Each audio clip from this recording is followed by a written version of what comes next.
Aku pikir hari pernikahanku akan jadi awal kebahagiaan. Sampai ku dengar sendiri suamiku berbisik pada mertuaku sebelum akad, dia cuma pilihan sementara. Mereka kira aku bodoh, tapi mereka belum tahu. Luka yang mereka tinggalkan akan jadi awal dari balas dendam terindah, tanpa aku harus menyentuh mereka sedikit pun. Hari itu seharusnya jadi hari paling bahagia dalam hidupku. Semua orang bilang, pernikahan adalah awal dari kehidupan yang baru. Tapi buatku, justru hari itulah awal dari semua luka. Baju pengantin sudah terpasang rapi di tubuhku. Make up tebal, menutupi kantung mataku yang kurang tidur semalaman. Aku gugup, iya. Tapi aku juga senang. Aku pikir, akhirnya aku menikah dengan orang yang aku cintai. Namaku Naira.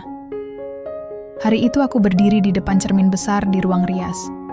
Orang-orang berlalu lalang, sibuk menyiapkan ini itu.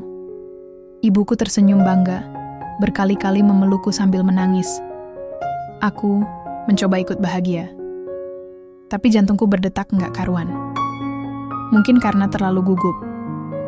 Mungkin juga karena firasat. Udah siap nah? Tanya sepupuku yang jadi pendamping pengantin. Aku cuma angguk pelan. Belum sempat jawab, ada panitia yang nyuruh aku ke ruangan belakang, karena akad sebentar lagi dimulai. Aku jalan pelan-pelan, didampingi beberapa orang. Tapi di tengah jalan, aku disuruh tunggu sebentar. Katanya, pengantin pria lagi ngobrol sama keluarganya dulu. Dan disitulah aku dengar semuanya.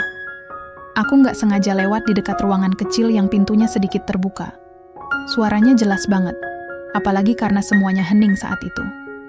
Yang pertama, aku dengar suara suamiku. Bukan, calon suamiku. Tenang aja, Bu. Dia cuma pilihan sementara. Jantungku langsung berhenti sesaat. Aku berdiri terpaku, berharap telingaku salah dengar. Tapi suara ibunya, mertuaku, menyahut pelan, "Iya, nanti setelah semua urusan selesai, kita cari yang lebih cocok. Yang bisa bawa nama baik keluarga." Aku nggak tahu gimana caranya tubuhku masih bisa berdiri. Rasanya lutut ini mau lemas seketika. Tapi aku tahan. Aku coba tahan. Mereka kira aku nggak dengar. Mereka kira aku bodoh. Aku berdiri di situ beberapa detik. Nafasku berat, dada sesak, mata panas. Tapi aku buru-buru pergi sebelum mereka sadar aku ada di sana. Aku kembali ke ruang rias dengan senyum yang dipaksakan. Di dalam hati aku nangis. Sekencang-kencangnya. Kenapa? Kenapa mereka tega? Padahal aku nggak pernah menuntut apa-apa. Aku terima dia apa adanya. Aku berusaha nyatu sama keluarganya.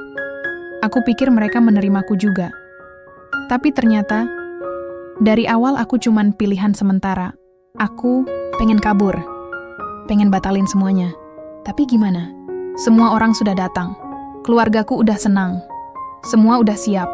Dan aku cuma bisa menelan semuanya sendiri.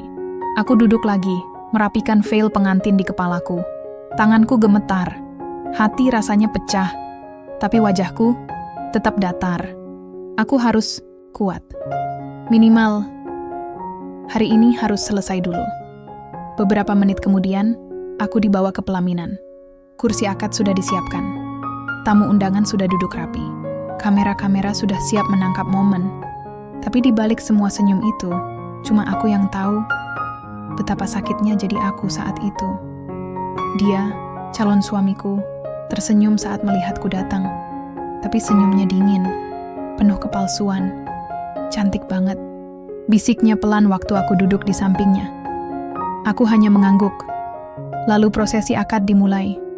Satu kalimat ijab kabul yang diucapkan dengan lantang. Disambut tepuk tangan dan ucapan syukur dari semua orang. Aku resmi jadi istrinya. Iya, resmi. Tapi tidak untuk dicintai. Hanya sekadar dilabeli. Hanya sekadar syarat. Setelah akad, aku senyum ke kamera. Aku peluk ibuku yang masih nangis haru. Tapi dalam hati, aku merasa seperti jenazah yang baru dikubur. Mati, tapi nggak ada yang sadar. Selesai acara, aku masuk ke kamar yang sudah disiapkan. Dia ikut masuk, lalu duduk di tepi ranjang sambil buka ponselnya. Aku masih berdiri, bingung mau mulai dari mana. Tapi dia bahkan nggak menatapku. Capek ya? Tanyaku pelan. Dia cuma angguk. Tanpa tatapan, tanpa senyum. Aku tahu, malam itu kami tidur satu ranjang. Tapi hatiku dan hatinya seperti terpisah sejauh langit dan bumi. Aku berbalik menghadap dinding, menggenggam selimut erat-erat. Air mata menetes diam-diam. Aku bukan wanita yang sempurna, tapi aku juga punya hati. Aku juga manusia, dan malam itu, hatiku benar-benar hancur. Kalau mereka pikir aku nggak tahu niat mereka, mereka salah. Aku tahu, dan aku akan diam. Untuk sekarang. Karena aku tahu, Tuhan sedang menonton semuanya. Dan cepat atau lambat, rasa sakit ini akan berubah. Jadi sesuatu yang jauh lebih besar. Sesuatu yang tidak pernah mereka bayangkan. 3 hari setelah akad, aku masih susah tidur. Bukan karena tempat tidur yang keras, atau karena lingkungan baru, tapi karena hatiku yang belum bisa tenang. Kata-kata dia masih terus terngiang di kepalaku. Dia cuma pilihan sementara. Aku udah coba sibukin diri biar nggak kepikiran. Tapi setiap aku lihat wajahnya, setiap aku masuk ke rumah mertuaku, luka itu kebuka lagi. Rumah suamiku besar, 2 lantai, ada taman kecil di depan. Tapi dingin. Nggak ada kehangatan. Nggak ada tawa. Nggak ada obrolan ringan yang biasanya aku bayangkan tentang hidup setelah menikah. Aku diperlakukan kayak tamu yang nyasar. Suamiku, Raka, tiap pagi berangkat kerja tanpa pamit. Malamnya pulang telat, kadang nggak pulang sama sekali. Dia cuma bilang sibuk. Tapi aku tahu, itu alasan klasik yang dipakai cowok kalau udah nggak tertarik sama istrinya. Yang lebih bikin sakit, ibunya, mertuaku, nampak sopan di depan keluarga besarku. Tapi setelah itu berubah total. Senyumnya palsu, omongannya sering, nyelekit, dan yang paling sering dia lakukan adalah menyuruh-nyuruhku ini itu seolah aku pembantu. Naira, tolong bersihkan meja makan. Kamu kan udah di rumah ini, jangan cuma duduk-duduk aja. Padahal tadi aku baru selesai nyapu ruang tamu. Kalau aku bilang capek, dia langsung jawab sinis. Capek? Jadi istri itu nggak bisa manja terus. Harus tahu diri. Kamu kan udah dikasih tempat tinggal. Dikasih? Emangnya aku numpang? Bukannya aku juga bawa mas kawin dan seserahan? Tapi sudahlah. Aku telan semua sendiri. Malam itu Raka pulang hampir jam 11. Aku udah nunggu dari maghrib. Makanan udah dingin, aku panaskan ulang. Tapi begitu dia masuk rumah, dia cuma lewat, begitu aja. Rak, makan dulu, tawarku pelan. Dia buka jasnya, taruh tas, dan jawab, udah makan di luar. Sederhana jawabannya. Tapi rasanya kayak dilempar batu ke kepala. Dia bahkan nggak lihat ke arahku. Matanya sibuk sama ponsel. Setelah itu dia masuk kamar, mandi, lalu langsung tidur. Nggak ada obrolan, nggak ada tanya kabar, nggak ada pelukan hangat kayak yang biasa aku lihat di drama. Aku mulai sadar, mungkin memang cuma aku yang berharap terlalu tinggi. Aku duduk di ruang tamu, sendirian. TV nyala, tapi nggak ada yang aku pahami dari acara yang tayang. Di situ, aku sadar, aku bukan istri. Aku cuma boneka yang disuruh senyum di pelaminan, terus ditaruh di pojok ruangan setelah itu. Besok paginya, aku bangun lebih awal. Bikin sarapan. Bukan karena aku pengen manja-manjain dia, tapi karena aku masih punya harga diri. Aku nggak mau dibilang nggak berguna. Tapi waktu aku masukin telur ke piringnya, dia malah ngomel. Aku nggak suka telur goreng pagi-pagi. Next time bikin oatmeal aja. Aku cuma diam. Aku nggak jawab apa-apa. Aku cuma tarik nafas panjang. Setelah dia pergi, ibunya datang ke dapur sambil mengelap tangannya. Naira, nanti siang ikut saya ke pengajian. Biar kamu kenal tetangga juga. Tapi tolong, jangan pakai baju ketat ya. Nanti orang mikir kamu cewek kota yang terlalu bebas. Aku lagi-lagi diam. Aku bingung. Aku harus senyum atau ngangguk aja biar cepet selesai. Tapi entah kenapa, perutku mual dengar nada suaranya yang sok baik, tapi sebenarnya nyindir. Sore harinya, aku ketemu Tante Rani, tetangga sebelah rumah yang usianya sekitar 40-an. Dia ramah, suka ngajak ngobrol. Tapi hari itu dia sempat bilang sesuatu yang bikin aku mikir lama. Kamu istri Raka ya? Wah, tumben akhirnya Raka nikah juga. Padahal saya kira dia bakal nikah sama yang itu. Siapa namanya ya? Yang sering datang ke sini dulu? Aku tersenyum kaku. Aku tahu siapa yang dia maksud. Mantan pacarnya. Cewek yang selalu disebut-sebut mertuaku waktu awal aku dekat dengan Raka. Cewek yang katanya nggak cocok secara adat dan latar belakang keluarga. Tapi anehnya, sampai sekarang kayaknya mereka masih kontak. Aku tahu, aku sedang duduk di rumah orang yang salah. Aku tahu, aku sedang hidup di skenario yang bukan untukku. Tapi, aku juga tahu, aku bukan orang lemah. Kalau mereka pikir aku cuma perempuan bodoh yang akan diam selamanya, mereka salah besar. Aku boleh terlihat kalem, tapi aku juga punya batas. Dan saat batas itu dilewati, mereka akan lihat siapa sebenarnya Naira. Hari-hariku setelah menikah nggak jauh beda sama hidup di rumah orang asing. Aku bangun pagi, masak, beresin rumah, dan malamnya tidur sendirian walau di satu ranjang. Suamiku, Raka, kayak cuma tinggal bareng buat formalitas. Satu atap, tapi nggak pernah satu hati. Kalau ditanya orang, gimana rasanya jadi pengantin baru? Aku cuma senyum. Aku nggak bisa cerita. Siapa juga yang mau dengar kalau ternyata rumah tangga yang dilihat manis di media sosial itu nyatanya cuma panggung sandiwara. Pagi itu, aku bangun lebih awal. Nggak tahu kenapa. Mungkin karena kebiasaan. Mungkin juga karena susah tidur. Raka belum pulang sejak kemarin. Katanya dinas luar kota. Tapi aku nggak tahu benar atau enggak. Karena dia bahkan nggak ngabarin kabar sampai malam. Aku buka tirai kamar, ngelihat keluar. Hujan turun rintik-rintik. Langitnya suram, sama kayak suasana hati aku. Sejak menikah, aku jadi lebih banyak mikir. Tentang keputusan hidup, tentang siapa sebenarnya Raka, dan tentang kenapa aku bisa sebodoh ini percaya cinta sepihak. Hari itu aku masak bubur ayam. Bukan buat siapa-siapa, cuma buat aku sendiri. Aku udah berhenti berharap Raka bakal duduk bareng sarapan atau sekadar bilang makasih untuk makanan yang aku siapkan. Setelah makan, aku duduk di ruang tengah. Pegang ponsel, buka galeri, ngelihat foto-foto nikah yang masih kelihatan segar. Tapi tiap kali aku lihat wajah Raka di foto itu, aku malah muak. Semua senyum di situ palsu. Aku geser galeri ke belakang, ke masa sebelum nikah. Foto-fotoku sendiri, senyumku waktu masih bisa bebas tanpa tekanan siapa-siapa. Dan aku sadar, dulu aku lebih hidup daripada sekarang. Sekitar jam 10 pagi, mertua masuk kamar tanpa ketuk pintu. Naira, kamu udah nyapu halaman belum? Aku kaget. Aku lagi duduk di lantai kamar sambil melipat baju. Belum, Tante. Saya baru selesai beberes kamar dulu, jawabku pelan. Ya Tuhan, jadi istri itu ya harus gesit. Jangan manja terus. Mau sampai kapan kamu begini? Aku telan ludah. Bukan karena takut, tapi karena aku udah capek. Setelah dia keluar, aku berdiri. Ambil sapu. Bersihin halaman sambil nahan air mata yang udah di ujung mata. Aku nggak ngerti apa salahku. Apa aku terlalu biasa buat mereka? Apa aku harus jadi orang lain supaya bisa dianggap layak? Siangnya, aku iseng buka laptop Raka yang dia tinggal di kamar.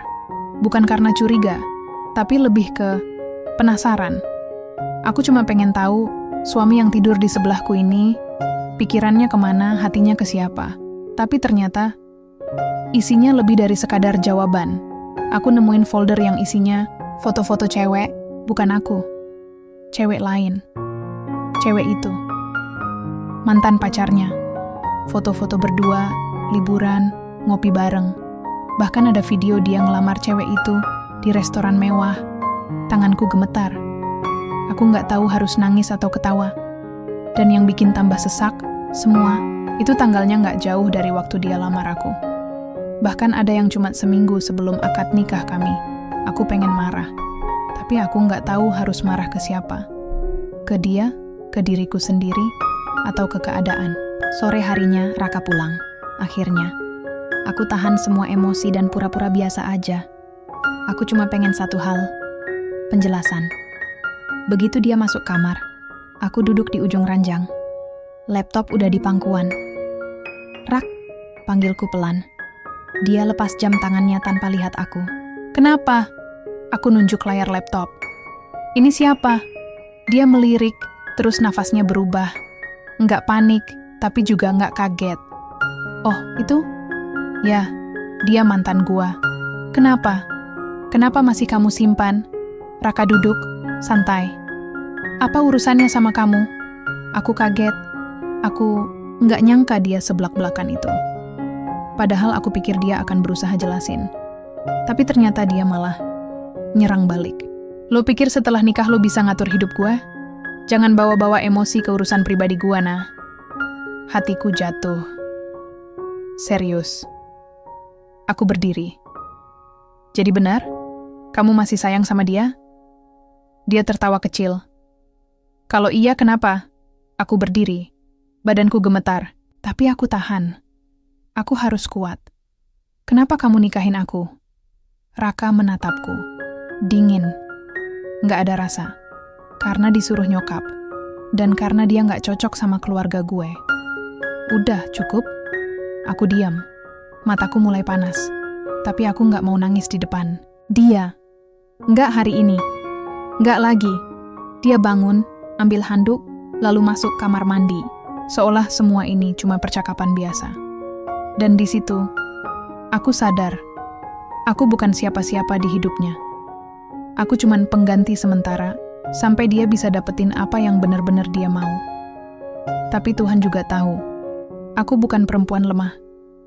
Kalau mereka pikir mereka bisa buang aku seenaknya, mereka belum tahu siapa sebenarnya yang bakal jatuh paling keras. Hari itu, aku masak soto ayam. Aku sengaja bikinnya spesial, karena aku tahu Raka suka soto. Setidaknya, itu yang aku dengar dari obrolan dia dengan teman-temannya dulu sebelum nikah. Walaupun sekarang, aku mulai ragu semua yang dia tunjukkan waktu pendekatan itu beneran jujur atau cuman acting. Aku masak sambil mikir keras. Habis kejadian semalam, rasanya kepalaku penuh. Tapi aku tetap berusaha. Aku nggak mau kelihatan lemah. Aku nggak mau mertuaku menang lihat aku nyerah. Menjelang maghrib, Raka pulang. Kali ini lebih awal dari biasanya.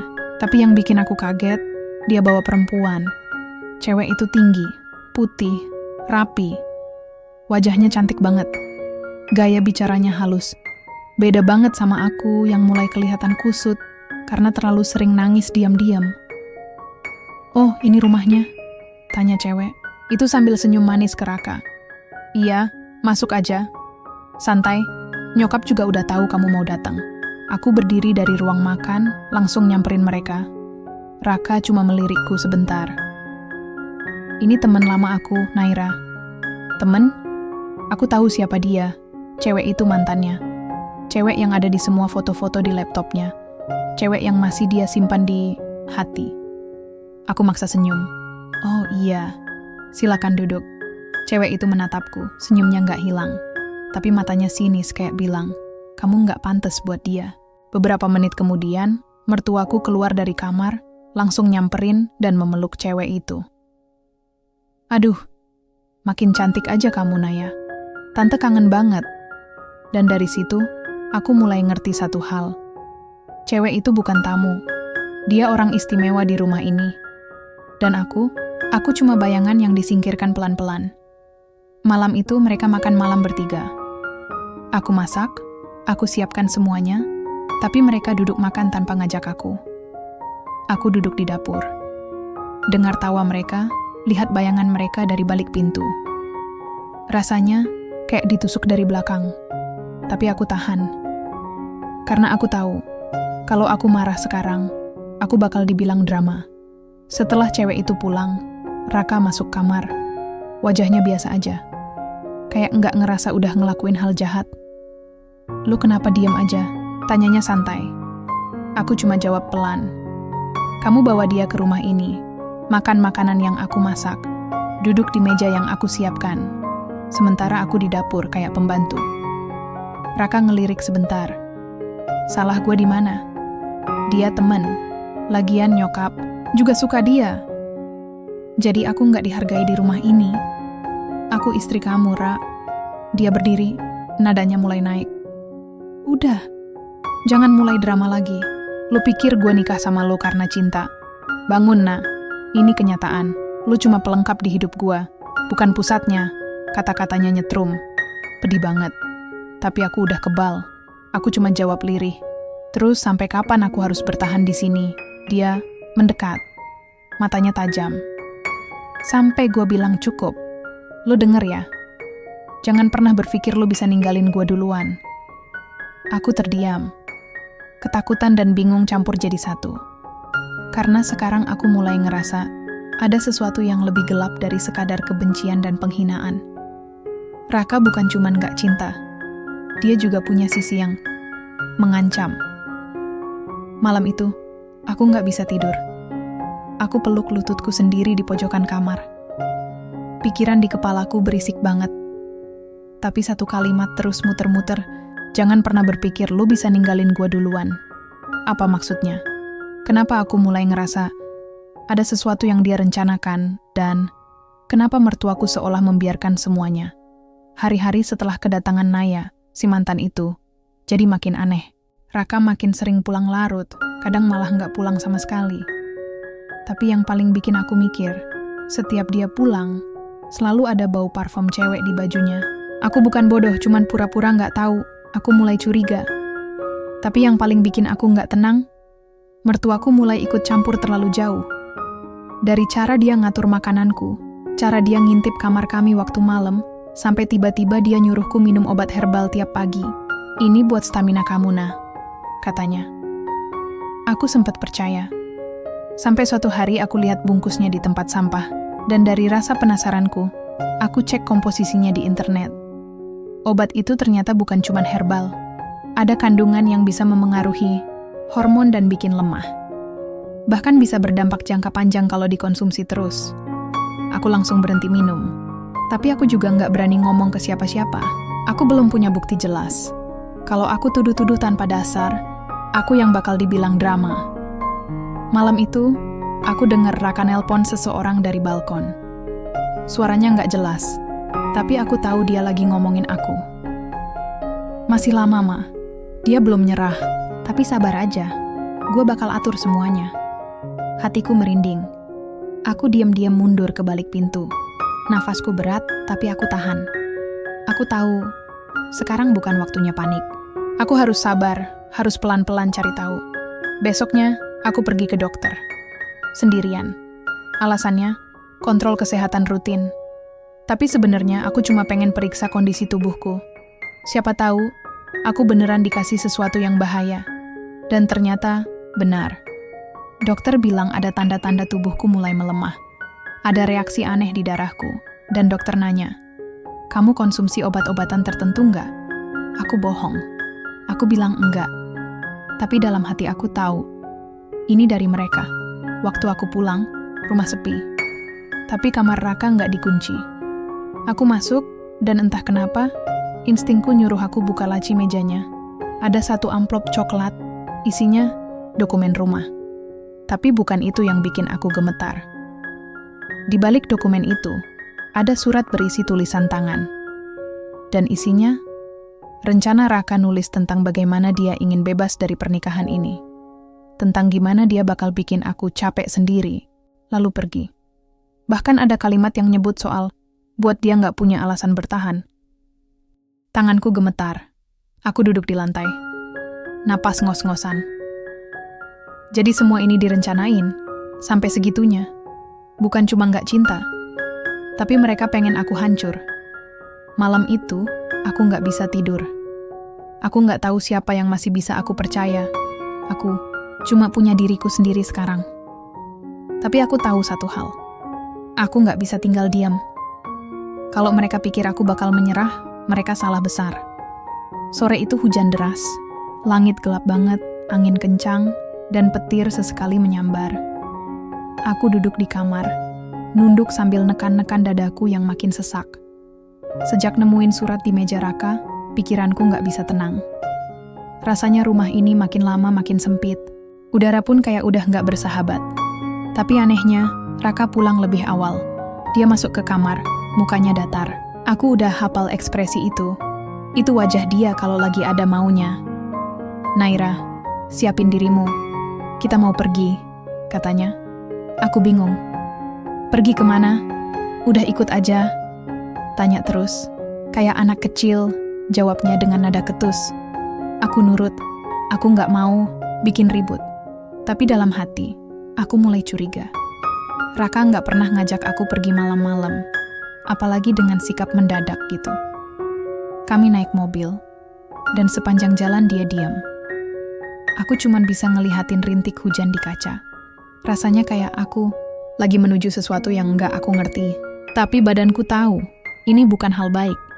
Setelah sekitar 40 menit, mobil kami berhenti di sebuah villa kecil yang kelihatan tua dan sepi. Jauh dari kota, jauh dari tetangga. Di situ aku mulai takut. "Ngapain kesini?" Tanyaku pelan. Raka keluar tanpa jawab. Aku tetap duduk di mobil. Tanganku mulai dingin.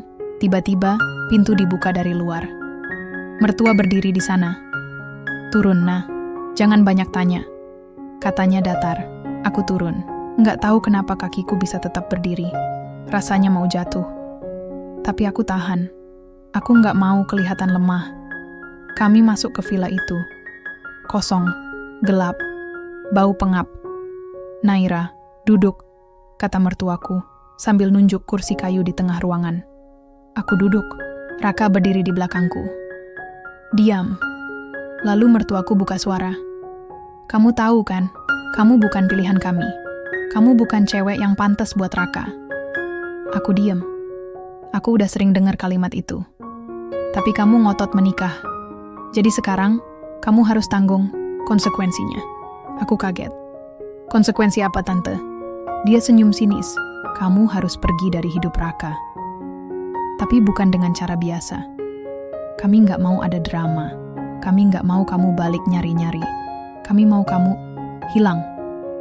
Deg do, seketika aku berdiri, tapi tangan Raka langsung dorong aku kembali duduk. "Raka? Kamu serius?"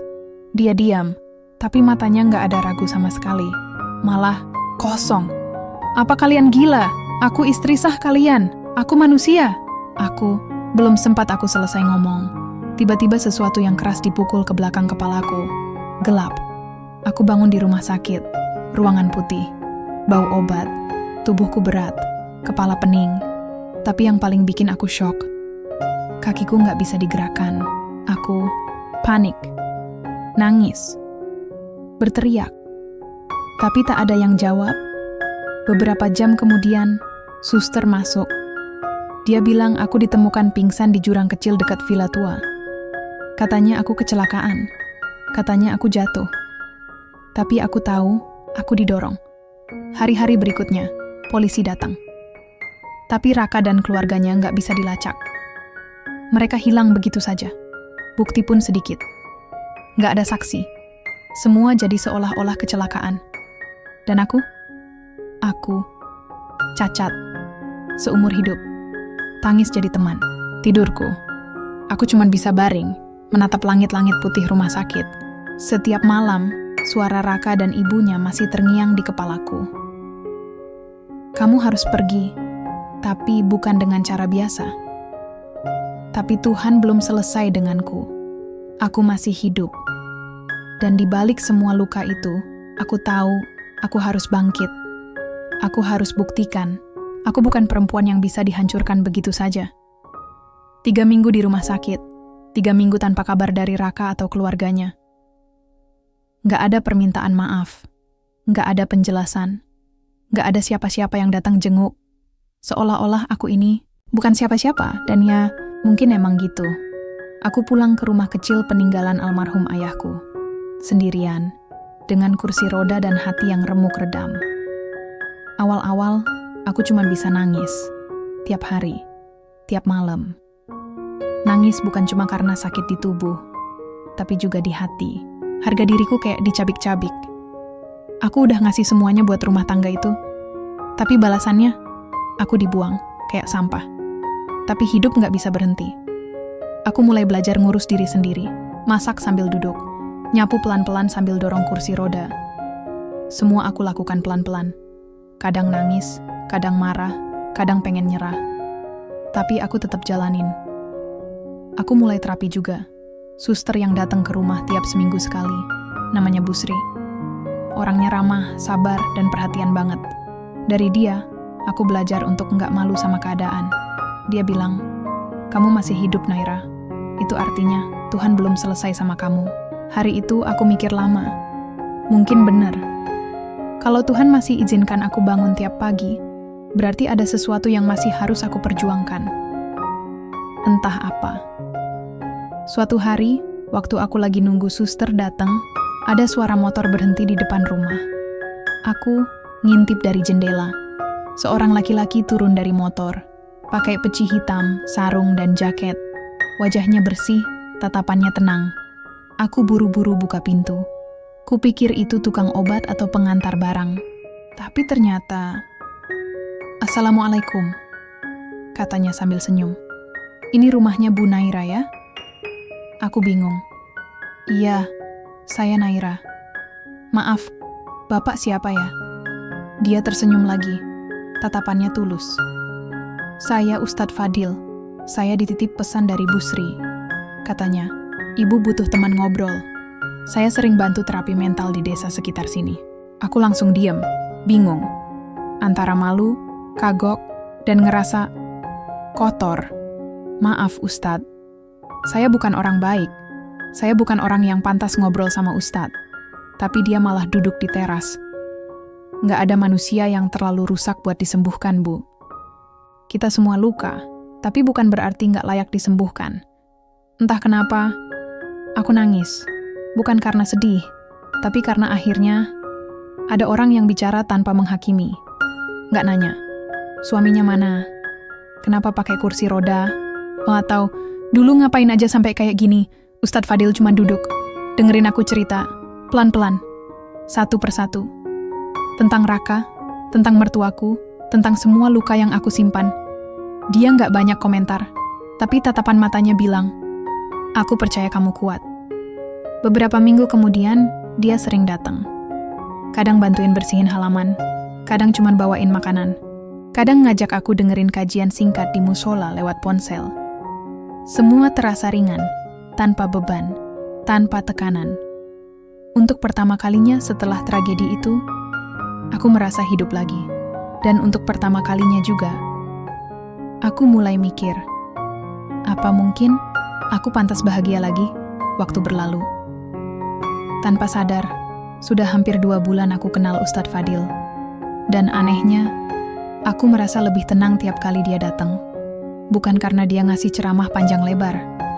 Justru karena dia nggak pernah maksain apapun. Dia cuman ada, teman ngobrol, teman dengar.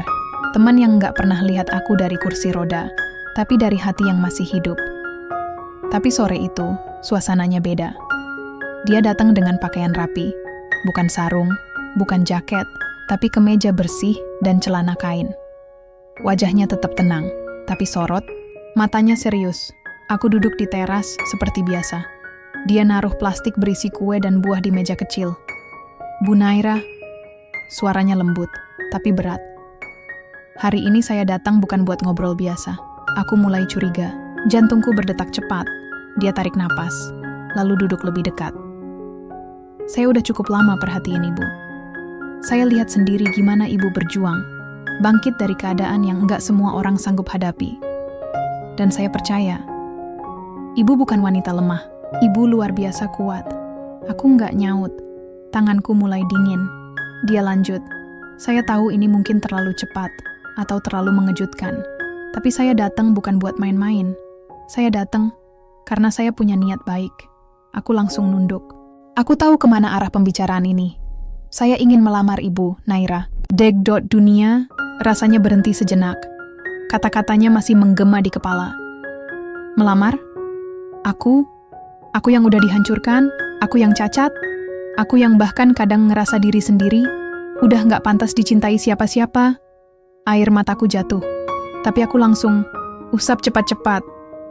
"Ustadz, saya ini udah rusak, saya cacat. Saya nggak punya apa-apa. Masa lalu saya juga, dia nyela pelan, tapi tegas. Saya nggak butuh sempurna, Bu. Saya butuh wanita yang punya hati. Dan saya lihat itu di ibu. Aku geleng-geleng, tapi saya trauma. Saya takut. Saya belum bisa percaya laki-laki lagi. Saya belum selesai sembuh dari semuanya. Dia nggak marah. Dia nggak maksa. Dia cuma senyum. Kalau ibu butuh waktu, ambillah. Saya nggak akan maksa. Tapi saya akan tetap di sini. Nemenin. Nggak kemana-mana. Aku menangis lagi. Tapi kali ini, bukan karena luka. Tapi karena harapan. Malamnya aku nggak bisa tidur. Kata-kata Ustadz Fadil muter-muter di kepala. Melamar. Kata yang dulu bikin aku bahagia, tapi akhirnya menghancurkan aku. Tapi kali ini, kata itu datang bukan dengan janji palsu. Bukan dengan sandiwara, tapi dengan ketulusan. Aku belum bisa jawab. Tapi untuk pertama kalinya, aku percaya, mungkin, aku bisa bahagia lagi. Hari itu cuaca cerah. Udara desa segar banget, langit biru tanpa awan. Aku lagi duduk di halaman, menikmati teh buatan sendiri, sambil baca buku yang dibawain Ustadz Fadil minggu lalu. Judulnya tentang sabar, tentang luka, tentang ikhlas. Baru aja aku masuk halaman depan rumah. Tiba-tiba suara klakson mobil bikin aku kaget. Aku noleh, dek, mobil putih berhenti tepat di depan pagar. Dari dalam mobil, keluar seseorang yang paling aku benci di dunia ini. Raka, dengan pakaian rapi dan gaya sok ganteng seperti biasa. Lalu, menyusul ibunya, mertuaku. Masih dengan tas mahal dan kacamata hitam yang disangkutkan di rambutnya. Aku membeku. Tanganku gemetar. Kursi rodaku tiba-tiba terasa dingin. Aku nggak nyangka mereka berani datang ke sini. Setelah semua yang mereka lakuin. Setelah ngebuang aku, setelah bikin aku cacat, mereka malah senyum-senyum kayak nggak ada apa-apa. Assalamualaikum Naira. Sapa Raka sok ramah, aku diam.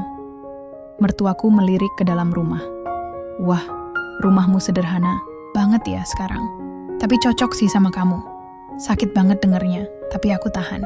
Aku bukan Naira yang dulu. Aku nggak akan ngamuk. Nggak akan nangis di depan mereka. Ada perlu apa? Tanyaku dingin. Raka masuk tanpa permisi, duduk di kursi teras. Aku cuma mau ngobrol baik-baik.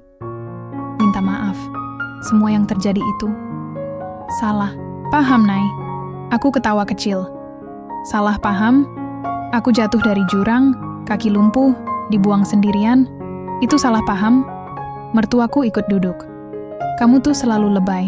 Ya, kami itu nggak niat nyakitin kamu. Cuma, ya, kamu tahu sendiri. Kamu terlalu keras kepala. Nggak cocok buat Raka. Raka ikut nyelutuk. Dan aku juga sebenarnya masih sayang kamu, Nay. Aku nyesel. Aku pengen mulai dari awal lagi. Kita balikan ya. Mataku melotot apa? Dia kira aku sebodoh itu? Jadi kamu datang ke sini buat ngajak balikan? Tanyaku, setengah nggak percaya. Raka senyum, sok manis. Iya, aku tahu sekarang. Cuma kamu yang bisa bikin aku tenang. Aku tarik napas panjang. Lalu aku ngomong pelan tapi jelas. Aku lebih tenang waktu tahu kamu nggak ada dalam hidupku. Raka kaget. Ibunya melotot. Apa maksud kamu, Naira? Bentak mertuaku. Maksud aku nggak akan pernah mau kembali ke hidup yang hampir membunuhku. Aku hidup dengan cacat karena kalian. Tapi aku lebih utuh dari sebelumnya. Karena sekarang aku tahu, aku pantas bahagia tanpa kalian. Belum sempat mereka jawab, Ustadz Fadil datang dari arah mushola. Dia langsung nyapa sopan. Assalamualaikum. Maaf, saya telat. Katanya sambil menaruh buku di meja. Mertuaku memandang dari atas ke bawah, lalu nyinyir. Ini siapa? Aku langsung jawab mantap. Calon suami saya. Sekarang gantian aku yang tersenyum. Raka langsung berdiri. Apa? Kamu nikah sama orang kayak dia? Aku tatap matanya tajam. Iya, Karena dia tahu cara memperlakukan perempuan dengan hati. Bukan pakai kepalsuan, bukan pakai kekerasan, bukan dengan pengkhianatan. Mertuaku berdiri, tampak geram. Kamu bakal nyesel, Naira. Kamu nggak akan pernah dapat hidup yang lebih baik dari apa yang Raka kasih. Aku jawab pelan tapi tegas. Kalian salah. Hidupku memang berubah. Tapi sekarang jauh lebih baik. Dan kali ini, aku nggak akan biarkan siapapun hancurkan aku lagi. Raka menatapku sekali lagi. Mungkin berharap aku ragu, tapi aku nggak goyah. Dia akhirnya pergi. Dan untuk pertama kalinya sejak aku cacat, aku merasa menang. Beberapa hari setelah pertemuan yang menegangkan dengan Raka dan mertuaku, rumahku jadi jauh lebih sepi. Tapi bukan sepi yang bikin hampa. Rasanya lebih ke damai, lega. Seolah aku udah ngelepas satu beban besar yang selama ini nyangkut di punggungku. Tapi bukan berarti semuanya langsung baik-baik aja. Aku masih sering kebangun tengah malam. Masih suka mimpi buruk. Masih suka nangis tiba-tiba. Luka batin itu nggak kelihatan, tapi nyata banget rasanya. Suatu sore, Ustadz Fadil datang lagi. Kali ini dia bawa kue talam buatan ibunya. Ibu saya nitip ini. Katanya pengen kenal lebih dekat, katanya sambil duduk di bangku kayu depan rumah. Aku senyum tipis. Titip salam balik ya. Dia menatapku sebentar. Kalau Naira udah siap, saya pengen ngobrol sesuatu yang penting. Aku menunduk. Sudah kuduga. Ini pasti soal lamarannya tempo hari. Aku menarik napas panjang. Saya belum tahu bisa jadi istri yang baik atau enggak. Kadang saya ngerasa nggak layak. Saya takut nggak bisa bahagiain siapa-siapa. Ustadz Fadil tetap tenang. Saya nggak minta kamu jadi sempurna, Naira. Saya cuma minta kamu jadi diri sendiri. Dan izinkan saya ada di samping kamu. Kita sembuh bareng-bareng. Diam. Beberapa detik kami saling tatap dalam diam. Aku pelan-pelan mengangguk. Saya terima lamarannya, Ustadz. Tapi saya nggak janji akan mudah. Senyumnya langsung mengembang. Tapi dia nggak langsung meledak bahagia, kayak orang kebanyakan. Dia tetap tenang. Tapi jelas, matanya berbinar. Terima kasih. Insya Allah saya akan jaga Naira sebaik mungkin, dunia dan akhirat. Dan saat itu, aku tahu, meskipun hatiku belum sepenuhnya pulih, setidaknya aku nggak sendiri lagi. Malam itu aku duduk di kamar, sendirian. Tapi pikiranku ramai. Aku ngeliat cermin. Refleksi perempuan yang udah nggak bisa berdiri tanpa alat bantu.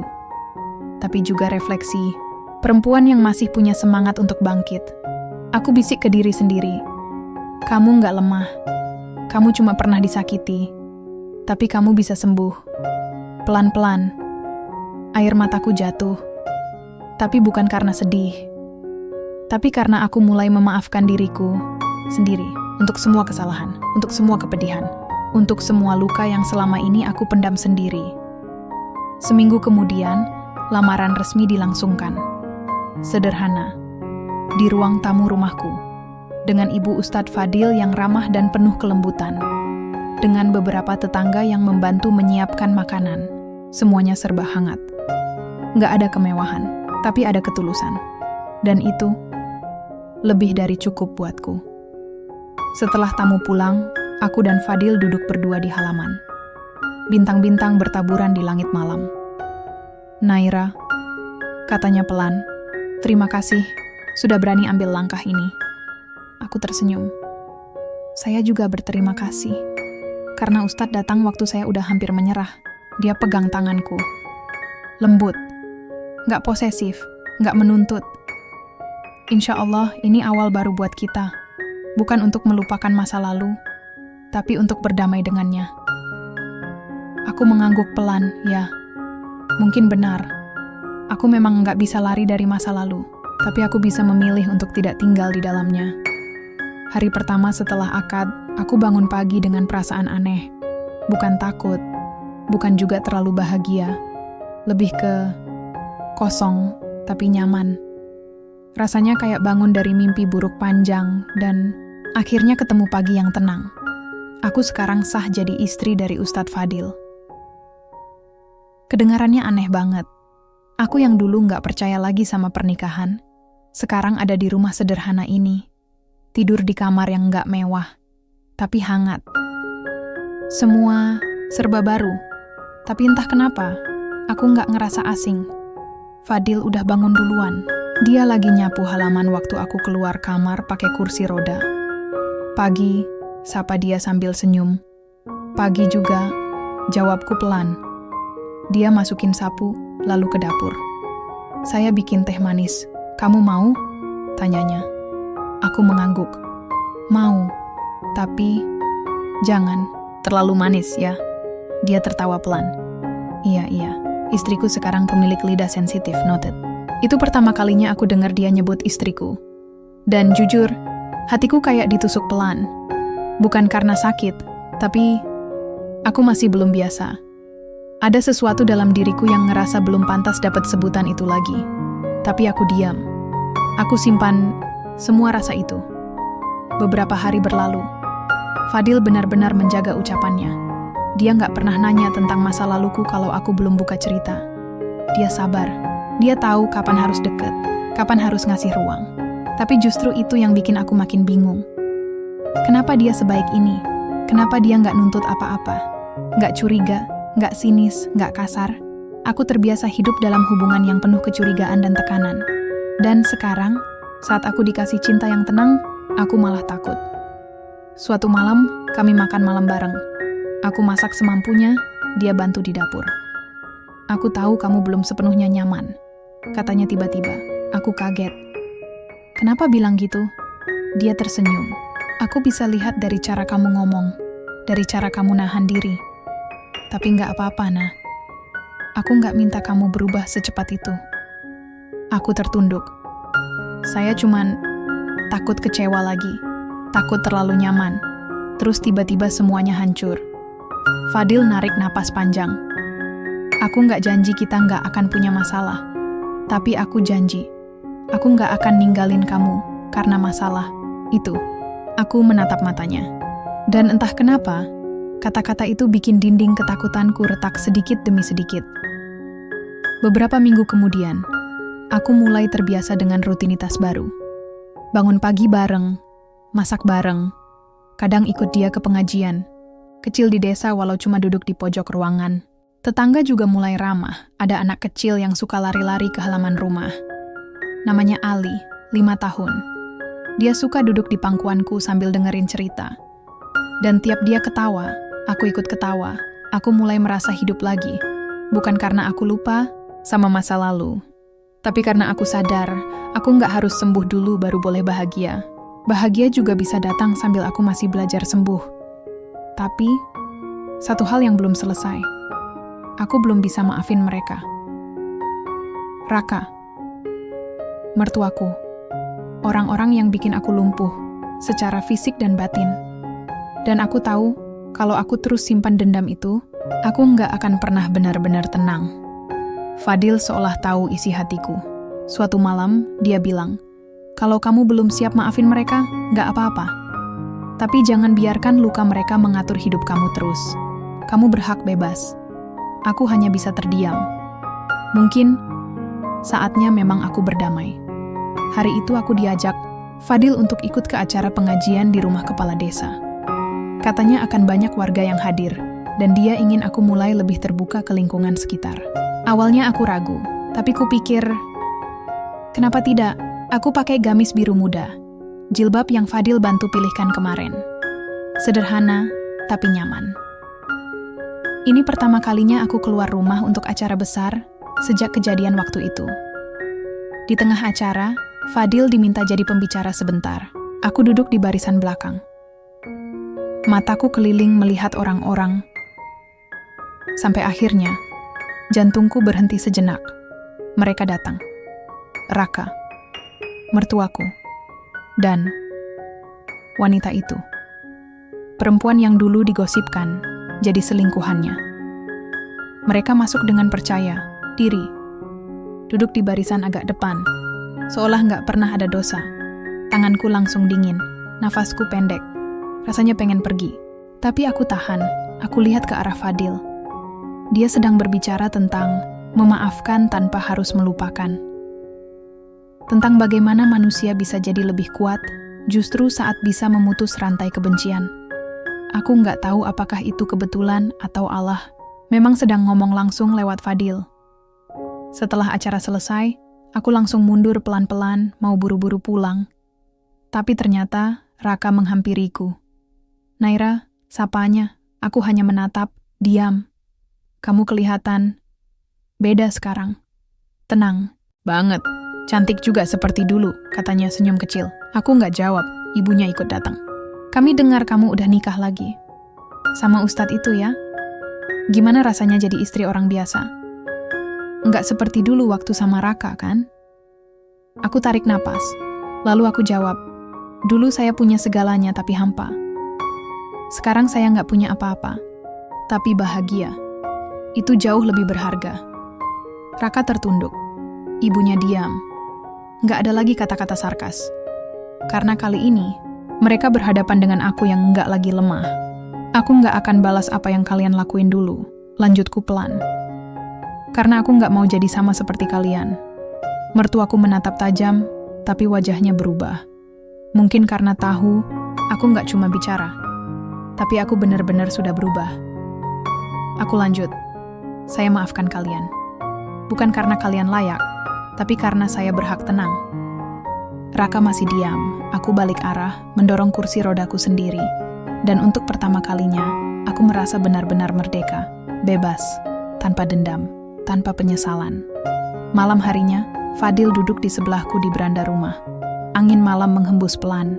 Kamu kelihatan beda hari ini, katanya. Aku mengangguk. Aku lelah benci terus.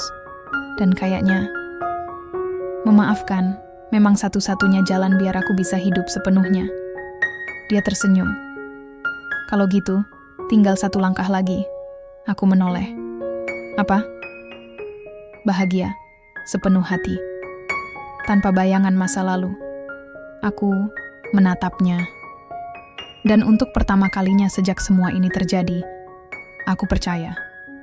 Aku bisa bahagia lagi. Sudah 3 bulan sejak hari di mana aku berdiri. Lebih tepatnya duduk di kursi roda. Dan akhirnya memaafkan masa lalu yang dulu begitu menyakitkan. Sejak saat itu, hidupku terasa beda. Bukan karena semuanya jadi sempurna, tapi karena aku mulai nerima diriku sendiri, lengkap dengan semua bekas luka, dan tetap merasa cukup. Aku dan Fadil tinggal di rumah kecil kami, dekat dengan masjid. Pagi hari kami ngurus halaman bareng, siang dia sibuk mengajar anak-anak mengaji, malam kami duduk di beranda sambil cerita apa aja yang kami alami hari itu. Aku belajar masak lagi. Bukan untuk jadi istri sempurna, tapi karena aku pengen rumah kami punya aroma yang hangat. Fadil sering bilang, rumah bukan soal besar kecilnya, tapi tentang siapa yang ada di dalamnya, dan aku setuju. Karena walau rumah kami sederhana, tapi rasanya penuh cinta. Hari itu, Fadil pulang lebih awal dari biasanya. Dia bawa satu map berisi beberapa dokumen. Senyumnya lebar. Ada yang mau aku tunjukkan, katanya. Aku duduk di ruang tengah, nunggu dia duduk di sebelahku. Dia serahkan map itu ke aku. Aku buka pelan-pelan, isinya sertifikat tanah dan dana bangunan. Aku bingung, ini apa? Dia tertawa kecil. Kita mau bangun rumah singgah. Untuk perempuan-perempuan yang pernah ngerasain luka kayak kamu, yang butuh tempat aman, tempat untuk mulai lagi. Aku diam, kaget, merinding. Kamu yang ngasih aku ide ini, Nak, katanya, lembut. Kamu bukti kalau luka bisa sembuh. Dan aku yakin kamu bisa jadi cahaya buat yang lain juga. Mataku langsung berkaca-kaca. Kenapa kamu selalu tahu apa yang bikin aku terharu? Tanyaku pelan. Karena aku belajar dari kamu. Tentang bertahan. Tentang bangkit. Tentang ikhlas, jawabnya. Aku nggak bisa nahan air mata. Tapi kali ini bukan karena sedih. Tapi karena bersyukur. Hari peresmian rumah singgah itu jadi momen yang nggak akan pernah aku lupakan. Banyak perempuan datang. Sebagian besar masih ketakutan. Tapi mereka senyum waktu lihat ada aku yang menyambut. Salah satu dari mereka bisik ke aku, "Mbak, saya pikir saya udah nggak punya harapan. Tapi lihat Mbak hari ini. Saya jadi pengen coba bangkit juga. Dan saat itu, aku sadar, luka memang akan selalu ada. Tapi bukan untuk mengurung kita. Luka itu jadi pengingat bahwa kita pernah jatuh, tapi juga pernah bangkit. Aku nggak tahu apa yang akan terjadi di masa depan. Tapi satu hal yang aku yakin, aku nggak lagi sendirian. Aku dicintai oleh seseorang yang melihat hatiku, bukan hanya tubuhku. Aku disayangi oleh lingkungan baru yang menerimaku tanpa menilai masa laluku. Dan aku berdamai, bukan hanya dengan orang-orang yang menyakitiku, tapi juga dengan diriku sendiri. Akhirnya aku benar-benar sembuh. Dan untuk kamu yang pernah merasa hancur, ditinggal, disakiti, percayalah, bahagia itu masih ada. Kadang jalannya panjang, tapi nggak pernah tertutup. Karena kalau aku bisa sampai di titik ini, kamu juga bisa.